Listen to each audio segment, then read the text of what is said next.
কতদিন হয় নামাজ পড়া, কতদিন হয় মালিকরে একটা সেজদা দেয়।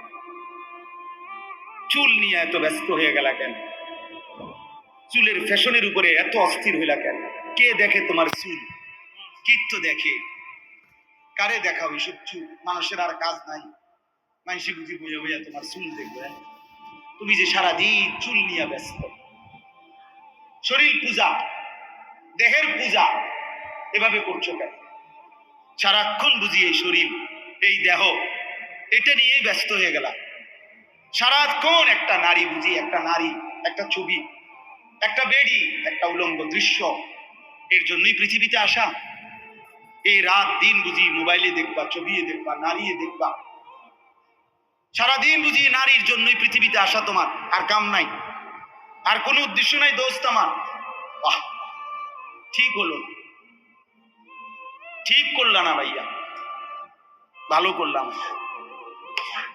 আমি অনুরোধ করলাম, আমার কথা শেষ। আমি অনুরোধ করি, আল্লাহ যদি আবার কখনো তো